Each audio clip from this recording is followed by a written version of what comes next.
खबर हरियाणा 9,750 करोड़ रुपए से अधिक की कई विकास परियोजनाओं का उद्घाटन किया और गुरुग्राम मेट्रो रेल परियोजना और एम्स रेवाड़ी की आधारशिला रखी। पीएम मोदी ने रेवाड़ी में रोहतक महम झांसी के बीच नई ट्रेन सेवा को भी हरी झंडी दिखाई। पीएम मोदी ने कहा, आज एम्स का शिलान्यास किया है, लोकार्पण भी हम ही करेंगे। इससे आपको बेहतर इलाज भी मिलेगा और युवाओं को डॉक्टर बनने का अवसर भी मिलेगा। रोजगार और स्वरोजगार के भी अनेक अवसर बनेंगे। इस मौके पर पीएम मोदी ने कहा कि मुझे 10,000 करोड़ रुपए की विकास परियोजनाएं हरियाणा को सौंपने का अवसर मिला। प्रभु राम के आशीर्वाद ऐसे हैं कि आजकल मुझे हर स्थान पर ऐसे पवित्र काम से जुड़ने का अवसर मिल जाता है। ये राम जी की कृपा है। जहां कोई नहीं पहुंच सका तो ये आपके आशीर्वाद से हुआ। 10 वर्षों में भारत 11वें नंबर से ऊपर उठकर 5वें नंबर की आर्थिक महाशक्ति बना। ये भी आपके आशीर्वाद से हुआ।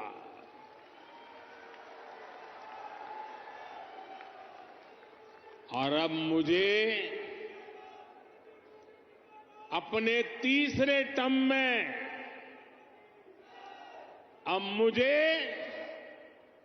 आने वाले सालों में भारत को दुनिया की तीसरी सबसे बड़ी आर्थिक ताकत बनाने के लिए आपके आशीर्वाद चाहिए।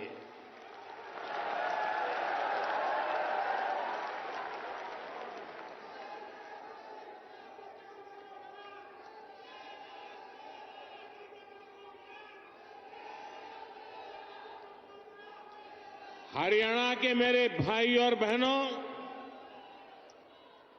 विकसित भारत बनाने के लिए हरियाणा का विकसित होना भी बहुत जरूरी है। और हरियाणा तभी विकसित होगा जब यहां आधुनिक सड़कें बनेगी। हरियाणा तभी विकसित होगा जब यहां रेलवे का आधुनिक नेटवर्क होगा। हरियाणा तभी विकसित होगा जब यहां बड़े और अच्छे अस्पताल होंगे। थोड़ी देर पहले ही मुझे ऐसे अनेक कामों से जुड़ी लगभग 10,000 करोड़ रुपए की परियोजनाएं हरियाणा को सौंपने का अवसर मिला है। इसमें रेवाड़ी एम्स है, गुरुग्राम मेट्रो है, कई रेल लाइन है, नई ट्रेन है। इनमें ज्योति सरमय कृष्ण सर्किट योजना से बना एक आधुनिक और भव्य म्यूजियम भी है। और प्रभु राम के आशीर्वाद ऐसे हैं कि आजकल मुझे हर स्थान पर ऐसे पवित्र कामों से जुड़ने का अवसर मिल जाता है। ये राम जी की कृपा है। ये म्यूजियम भगवान श्री कृष्ण के गीता संदेश और इस पावन धरा की भूमिका से दुनिया को परिचित कराएगा। मैं रेवाड़ी सहित पूरे हरियाणा के लोगों को इन सुविधाओं के लिए बहुत बहुत बधाई देता हूं। भाई और बहनों, आजकल देश और दुनिया में मोदी की गारंटी की बहुत चर्चा है।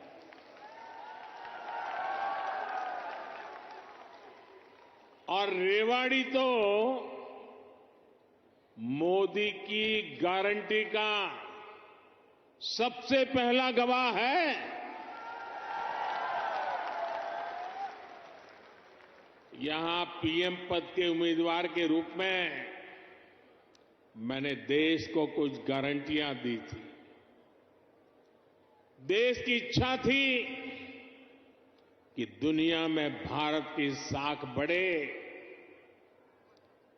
ये हमने करके दिखाया। देश की इच्छा थी कि अयोध्या में प्रभु राम का भव्य मंदिर का निर्माण हो। आज पूरा देश भव्य राम मंदिर में विराजे राम लला के दर्शन कर रहा है। और तो और कांग्रेस के लोग, जो लोग हमारे भगवान राम को काल्पनिक बताते थे,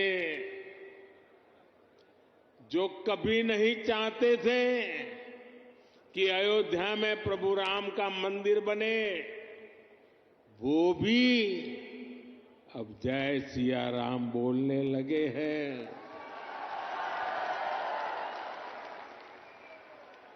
साथियों, कांग्रेस ने दशकों तक जम्मू कश्मीर से आर्टिकल 370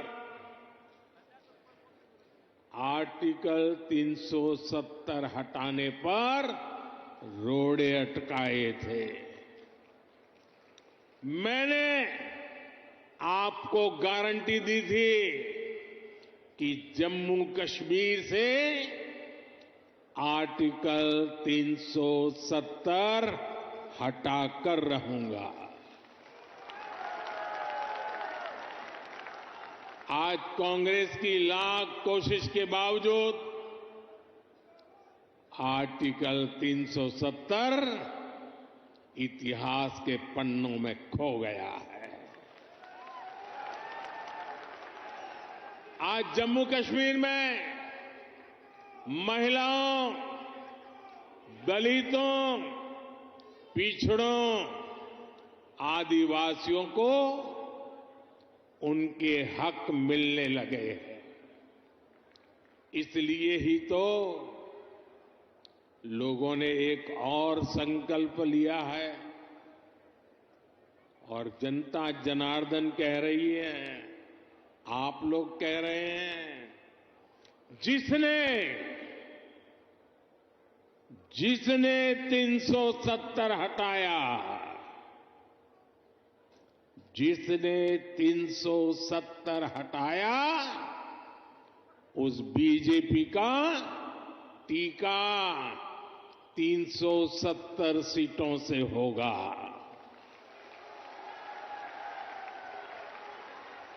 बीजेपी के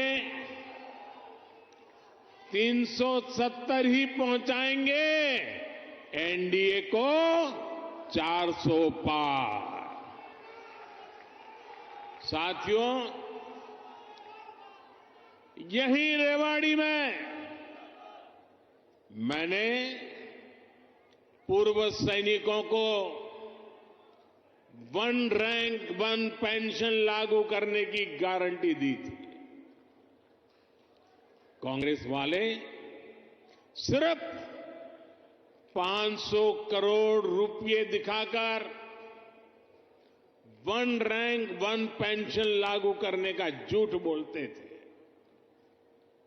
रेवाड़ी की वीर धरा से लिया गया वो संकल्प मैंने आपके आशीर्वाद से पूरा किया।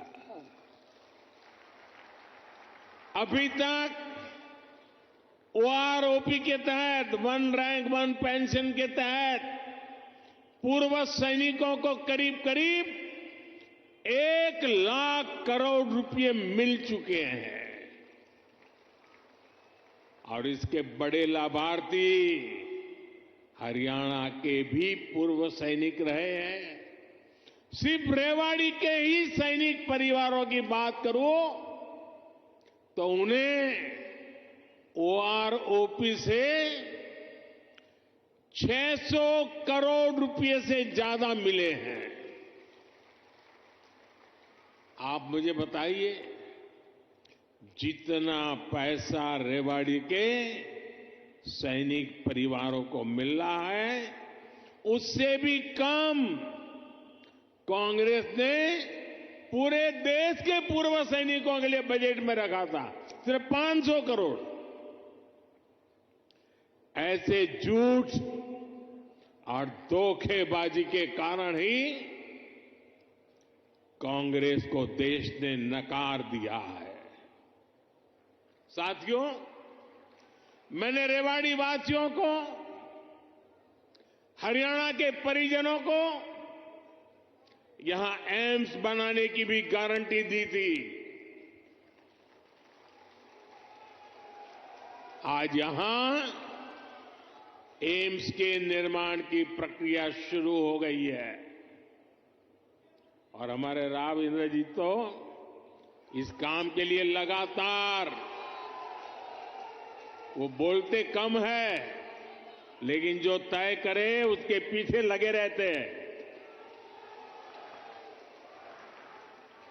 आज एम्स का शिलान्यास हुआ है तो मेरी गारंटी की, और मैं आपको कहूंगा कि आज उसका शिलान्यास किया है और लोकार्पण भी हम ही करेंगे।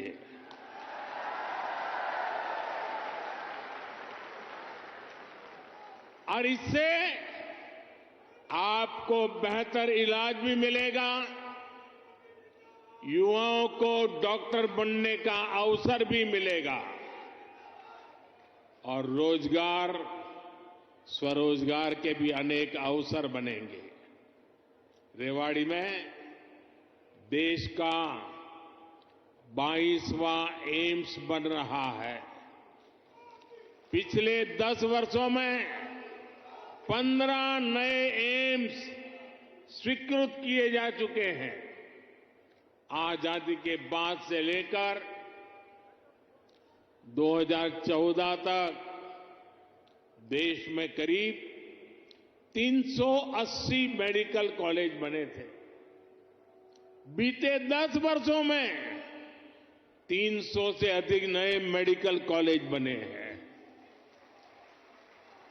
हरियाणा में भी हर जिले में कम से कम एक मेडिकल कॉलेज बनाने का काम तेजी से चल रहा है। साथियों, मैं ऐसी अनेक गारंटियां गिना सकता हूं जो देशवासियों के आशीर्वाद से पूरी हो चुकी है। लेकिन कांग्रेस का ट्रैक रिकॉर्ड क्या है? कांग्रेस का ट्रैक रिकॉर्ड देश की आधे से अधिक आबादी को दशकों तक छोटी छोटी जरूरतों से दूर रखना का है, तरसाने का है।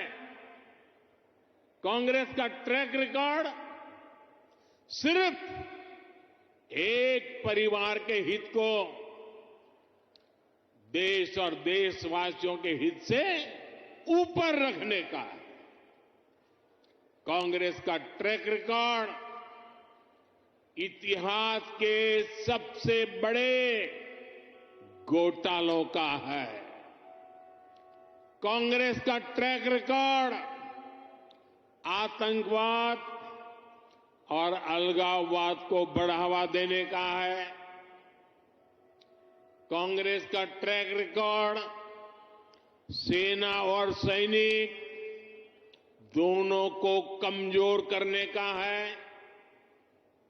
ये बातें याद रखनी जरूरी है, क्योंकि आज भी कांग्रेस की टीम वही है, नेता वही है, नीयत वही है और उन सब की निष्ठा एक ही परिवार के लिए है।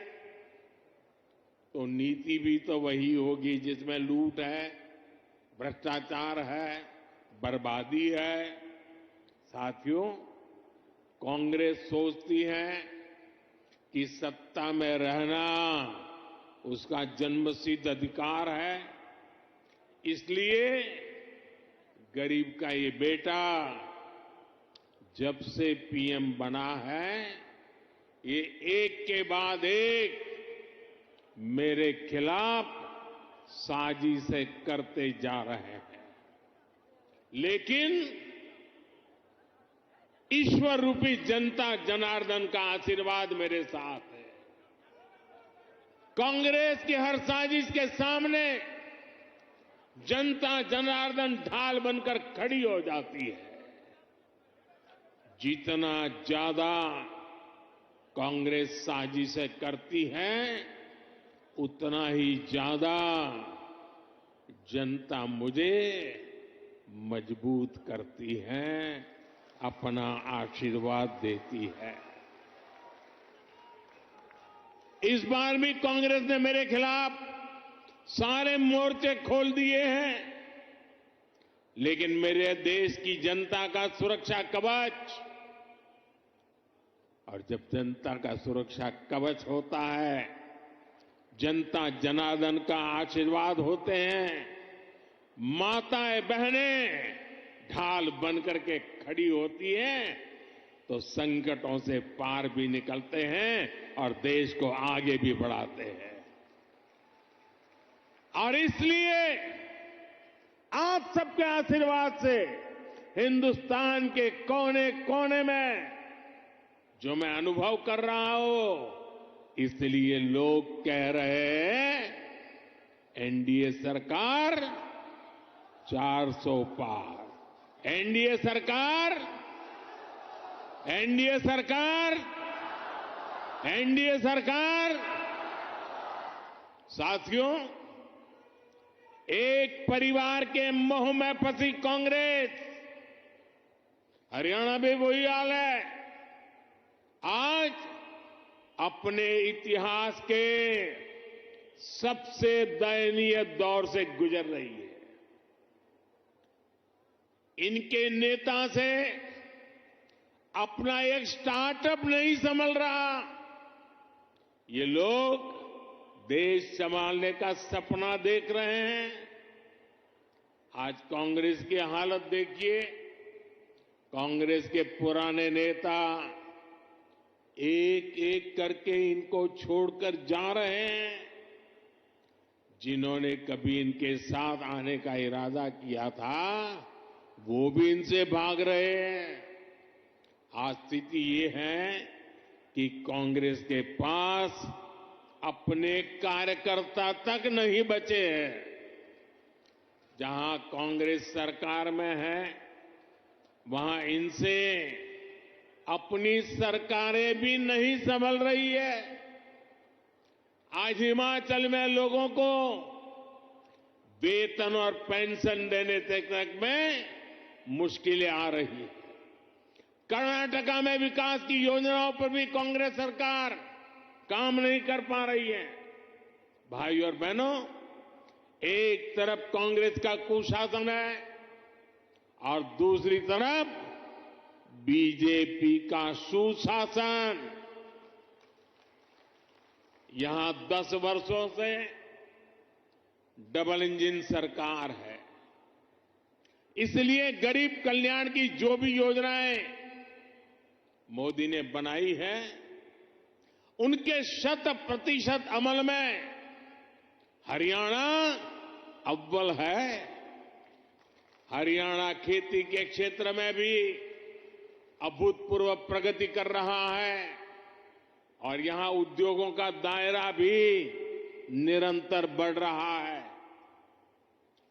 जिस दक्षिण हरियाणा को विकास में पीछे रखा गया, आज वो कहीं तेजी से आगे बढ़ रहा है। देश में रोड हो, रेल हो, मेट्रो हो, उनसे जुड़ी जो बड़ी परियोजनाएं हैं, वो इसी हिस्से से गुजर रही है। दिल्ली मुंबई एक्सप्रेसवे के, दिल्ली दौसा लालसोट के पहले चरण का उद्घाटन हो गया है। देश का सबसे लंबा एक्सप्रेसवे हरियाणा के गुरुग्राम, पलवल और नूंह जिलों से होकर गुजर रहा है।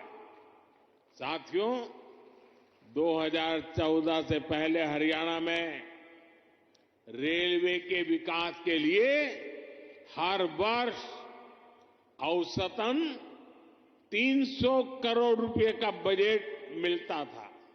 300 करोड़ रुपए। इस वर्ष हरियाणा में रेलवे के लिए करीब करीब 3000 करोड़ रुपए का बजट रखा गया है। अब देखिए, कहां 300 करोड़ और कहां 3000 करोड़, और ये अंतर पिछले 10 सालों में आया है। रोहतक, महम, हांसी, जिंद, सोनीपत जैसी नई रेल लाइनों और अंबाला, कैंट, दप्पर जैसी लाइनों के दोहरीकरण से लाखों लोगों का फायदा होगा।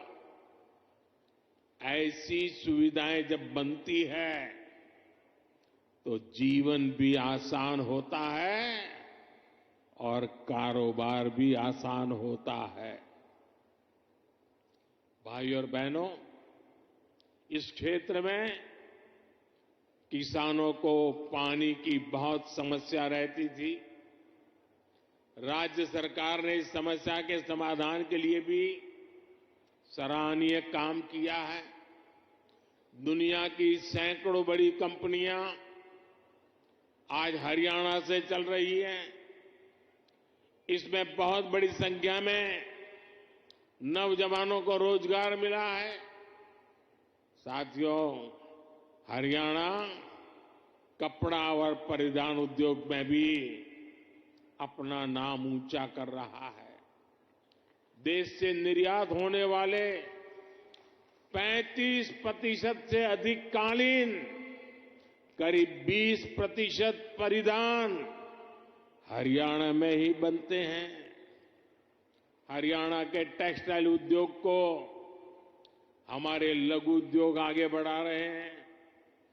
पानीपत हथकरघा उत्पादों के लिए, फरीदाबाद कपड़ा उत्पादन के लिए, गुरुग्राम रेडीमेड गारमेंट के लिए, सोनीपत टेक्निकल टेक्सटाइल के लिए, तो भिवानी गैर बुने हुए वस्त्रों के लिए आज प्रसिद्ध है। पिछले 10 वर्षों में एमएसएमई के लिए, लघु उद्योगों के लिए लाखों करोड़ रुपए की मदद केंद्र सरकार ने दी है। इससे पुराने लघु उद्योग, कुटीर उद्योग ये तो मजबूत हुए ही हैं, हरियाणा में हजारों नए उद्योग भी स्थापित हुए हैं। साथियों, रेवाड़ी तो विश्वकर्मा साथियों की कारीगरी के लिए भी जाना जाता है। यहां की पीतल की कारीगरी और हस्तकला बहुत मशहूर है।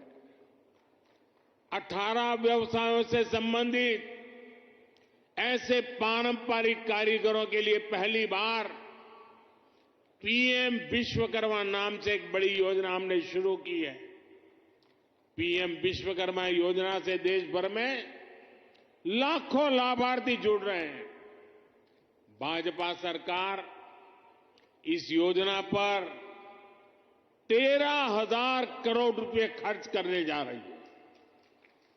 ये योजना हमारे इन पारंपरिक कारीगरों और उनके परिवारों का जीवन बदलने वाली है। भाई और बहनों, मोदी की गारंटी उसके साथ है जिसके पास गारंटी देने के लिए कुछ भी नहीं है। देश के छोटे किसान के पास बैंकों को गारंटी देने के लिए कुछ नहीं था। मोदी ने उन्हें पीएम किसान सम्मान निधि की गारंटी दी। देश के गरीब, दलित, पिछड़े, ओबीसी परिवार के बेटे बेटियों के लिए बैंकों में गारंटी देने के लिए कुछ नहीं था। मोदी ने मुद्रा योजना शुरू की और बिना गारंटी का लोन देना शुरू किया। देश में अनेक साथी रेहड़ी, पटरी, ठेले पर छोटा मोटा कारोबार करते आए। दशकों से ये काम शहरों में ये साथी करते रहे हैं। इनके पास भी गारंटी देने के लिए कुछ नहीं था। पीएम स्वनिधि योजना से इनकी गारंटी भी मोदी ने ली है। साथियों, गांव के हमारी बहनों की स्थिति 10 वर्ष पहले तक क्या थी? बहनों का अधिकतर समय पानी के जुगाड़ में, खाना पकाने के लिए लकड़ी या दूसरे इंतजाम में लग जाता था। मोदी मुफ्त गैस कनेक्शन लेकर आया, घर तक पानी का नल लेकर के आया। आज हरियाणा के गांवों की मेरी बहनों को सुविधा हो रही है, समय बच रहा है। यही नहीं, इस समय का उपयोग बहनें अपनी कमाई बढ़ाने के लिए कर पाए, इसका भी इंतजाम किया गया है।